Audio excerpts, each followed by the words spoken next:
আজ মাঘী পূর্ণিমা আর এই শুভ তিথিতে গঙ্গার ঘাটে উপচে পড়া ভক্তদের ভিড়। হিন্দু ধর্মে মাঘ মাসকে বিশেষ তাৎপর্যপূর্ণ বলে মনে করা হয়। এই দিনে গঙ্গা, যমুনা, সরস্বতী এবং অন্যান্য পবিত্র নদীতে স্নান অত্যন্ত শুভ বলে ধরা হয়। ভগবান বিষ্ণুর আশীর্বাদ লাভের জন্য ভক্তরা গঙ্গা স্নান করে উপবাস রাখে ও দান ধর্মে মেতে ওঠে। নদিয়া জেলার চাদুরিয়া গ্রাম পঞ্চায়েতের অধীনস্থ স্যান্ডেল চরমা সিদ্ধেশ্বরী মন্দিরে আজ ভক্তদের ঢল নেমেছে। ভক্তরা গঙ্গা স্নান সেরে বাবা ভোলানাথ ও মা কালীর পুজো দিচ্ছেন পূর্ণ অর্জনের আশায়। মন্দিরে পুরোহিতের কথায় এই দিনে যে স্নান ও পুজো করা হয় তা মনস্কামনা পূরণ করে। পুরাণ মতে আজকের দিনে গঙ্গাজল স্পর্শ করলে পাপ মোচন হয়, তাই দূর দূরান্ত থেকে ভক্তরা ছুটে এসেছেন পূর্ণ অর্জনের জন্য। আপনিও কি আজ গঙ্গা স্নান করছেন? কমেন্টে জানান। সুদীপ বিশ্বাসের রিপোর্ট, নিউজ প্রাইম টাইমস। দেবী মা জয়, কামাখ্যা দেবী মা জয়, মা জয়, মা জয়, মা জয় ভোলেনাথ। রক্ষা করো, দেশ ঠান্ডা রাখো মা, সবই তোমার সন্তান, সকলকেই তুমি রক্ষা করো। জয় পাগল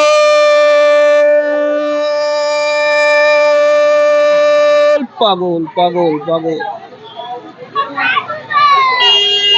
পাগল রে, সবই তোর ইচ্ছা। ঘটনা হচ্ছে, এই মাঘী পূর্ণিমার বিশেষ তিথিতে কথিত আছে যে এই দিনকে যদি পূর্ণ স্নান, গঙ্গা স্নান করা যায় তাহলে তার শত জন্মের পাপ সমস্তভাবে নির্মূল হবে এবং তার স্বর্গের যাওয়ার পথ আরো সুগম হবে। তাছাড়াও দেখা যাচ্ছে যে আজকে আমরা যেটা 144 বছর বাদে যে মহাকুম্ভ পেয়েছি, সবাই হয়তো এই মহাকুম্ভে যেতে পারছেন না, কিন্তু আজকের দিনে এই তিথিতে গঙ্গা, যেখানে মহাকুম্ভে স্নান হচ্ছে, সেখানে আজকের তিথিতে যদি তারা গঙ্গা স্নান করেন তাহলে তারা মহাকুম্ভের যে স্নানের যে পুণ্যফল, সেই পুণ্যফলও তারা এখানে লাভ করবেন। এমনি বিশেষ প্রতিটা দেখো, এক একটা স্নানের তো এমনি মাহাত্ম্য থাকে, সেই হিসেবেই এটা সেই তিথি হিসেবে এটা মাহাত্ম্য রাখা হয়েছে। এবছর আরো বিশেষ যেটা মাহাত্ম্য, সেটা হলো যেহেতু কুম্ভর ব্যাপারটা চলছে, সেই কুম্ভর স্নানের সমফল তারা এখানে গঙ্গা স্নান করলে সেই একই ফলটা সেটা ভোগ করবে।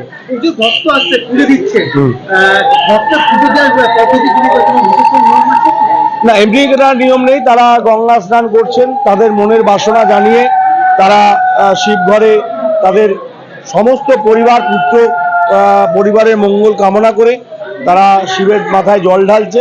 এখানে বিশেষ কিছু নেই, যার যেটা মনে হচ্ছে সে সেরকম ভাবে তার শিবের আরাধনা করছে। সনাতনীদের উদ্দেশ্যে বিশেষ করে বার্তা, সনাতনীদের উদ্দেশ্যে বিশেষ বার্তা বলতে একটাই তাদের বলবো যে আপনারা সংঘবদ্ধ হন।